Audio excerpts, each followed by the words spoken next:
Happy 2024 everyone, it's a new year for Splatoon 3, which of course means we're going to see a whole bunch of exciting updates, new content and more, and January actually has a lot going for it, which is fantastic news. From major events in the game to exciting new pieces of gear to unlock, there's a lot to unpack here, so let's take a look at all of the updates and new content you can expect to experience throughout January 2024. Starting us off, we have some new Salmon Run gear for the month. This time around, you can expect to get the Hacker Jacket when you take part in matches in Salmon Run and you rack up those rewards. I really like this one, honestly. I'm not 100% sure exactly what this is a reference to. Most of the Salmon Run gear has tended to be a reference to something in pop culture. We've seen some for Star Wars and Back to the Future, for example. So yeah, you'll have to let me know in the comments section down below what this is a reference to, but I definitely think it looks really cool. And it's always nice to see a piece of Salmon Run gear in Splatoon 3 that isn't a hat, as of course we've just gotten so many of those. So yeah, for those of you who like to play Salmon Run, this will be a fun little one to get your hands on. Now, there technically is a mini New Year's event for Salmon Run going on as well. It's not an event in the traditional sense, but this rotation is actually New Year's themed, and it's themed around the Japanese New Year. For example, we can see that the boss will be Ouroboros for Year of the Dragon. We have the Squeezer here, which will be a bottle of champagne. We have the bamboo, which represents a kadomatsu, which is a traditional Japanese New Year's item. We have the Hydra, which once again represents Year of the Dragon, and finally we have the pencil, which represents writing on the kadomatsu. So yeah, it's a really subtle little theme, but it does make this rotation cool, and it's technically our first little event of 2024, so I'm really glad they decided to do it this way. I'm sure a lot of people will miss this one because the synergy of these weapons honestly is not great for Salmon Run players, but I can appreciate the theming that they put behind this. I think that's really cool. Now, of course, the most major event happening throughout the month will be Frosty Fest, which we're all so incredibly excited for. And Nintendo did reveal late last month that it'll be taking place on the 12th of January. Of course, the week leading up to that will be the preview where you can start to unlock those conch shells and such. So a week before the 12th, make sure to log into the game so you can choose what team you want to be on, and also start racking up those conch shells as well to get free pulls on the shell out machine, and of course get some points for your team too. The theme for this Frosty Fest is who do you spend the holidays with? And the choice is friends, family, or solo. Now, it's actually not asking you who you want to spend the holidays with, as a lot of people seem to think. It is actually asking specifically who you currently do spend them with, but I guess you can answer it however you want ultimately. You do have some really cool color options too. The ones for family and solo look absolutely incredible. The ones for friends is a little bit disappointing, as I feel like we've seen that blue color quite a lot with Splatfest. But yeah, the family and solo options look really great and unique. Of course, all of these colors will be in sparkly ink too, which I absolutely love. I love that texture. So yeah, I'm incredibly excited for Frosty Fest. It's definitely going to be one of the absolute best events of the year. And given that Splatoon probably won't get any updates heading into 2025, I definitely think you do not want to miss this Frosty Fest in case they don't repeat it, because then it could mean this is literally the only time we get it in Splatoon 3. I'm not so sure about that, but just to be on the safe side, definitely do not miss Frosty Fest when it comes around from the 12th. It's going to be a super fun event. Let me know in the comment section down below which team you're going to be choosing. I'd love to hear. I'm still undecided, but I think I'm probably going to go for family because, well, it's true, and I just love that gold ink color. It's going to look so good with the glittery ink. I just can't wait.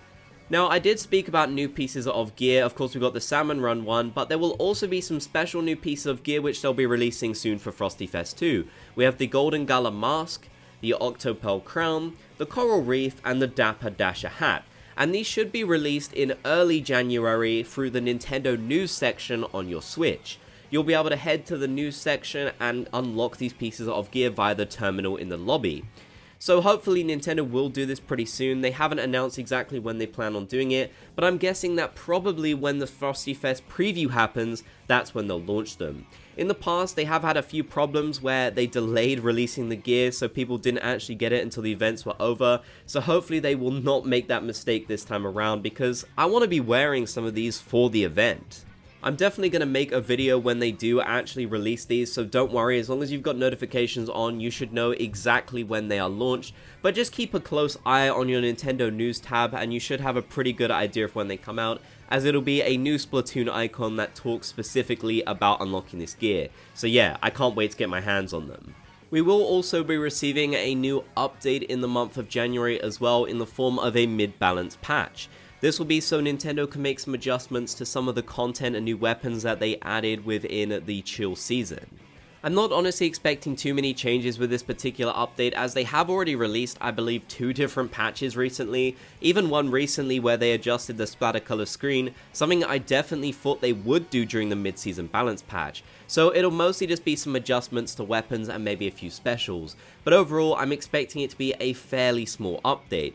It would be nice if they surprised us with some new content. It'd be great if they did decide to do something like that, but honestly, I wouldn't get your hopes up too high, as typically these updates don't really do anything like that. They're literally just there as patches to adjust a few things and also fix some bugs too. There are seemingly quite a lot of bugs with the chill season that still need addressing, so I'm sure this is where the majority of Nintendo's time will go. I'm not exactly sure when this update will release. Of course, it will release in the middle of the month as usual. My guess is any time from the 15th onwards. They don't release updates on weekends, so probably on the 15th, 16th, 17th, 18th, or the 19th. That is my best guess as to when they will release the update. I'm looking forward to seeing what changes they'll have, regardless of it probably not being a very big one though, as I always find these balance updates very intriguing, and they can definitely have bigger implications for the competitive community. So I'll be looking forward to seeing what analyses come out of this. Finally, we do have some info about some challenges which will be happening throughout the month. Now, these are the only 2 that Nintendo has currently revealed for January, but it's possible we might see even more. For example, we do have Towering Tower Control next, which will be of course based around tower control, and this will be taking place on the 8th of January. So not too long to go until this one, just over a week. I really like the sound of this challenge. The tower is way bigger than before. I love tower control anyways, so I'm really looking forward to playing this one. We also have Making It Rain here. Try out the Rainmaker in places it was never meant to be used. This challenge sounds so much fun, and it'll be taking place on the 17th. It's a shame these challenges are so limited, despite the fact that Nintendo did increase the windows to give us an extra free, I believe, because a lot of people tend to miss them and not even really notice these nowadays, so I had to include them in the video so people might take a little bit of interest in them, just in case they didn't know about them. Let me know what you're most excited for throughout the month of January though, as there's definitely a lot going on, and I can't wait to see what other things might pop up. We of course will be getting a next major update in March, so a little bit of time to go, but we will get some reveals for it through February. If you made it to the end, be sure to comment Splat Gang so I know you did. If you enjoyed, be sure to leave a like, and if you haven't already, consider subscribing and turning on notifications for more Splatoon news.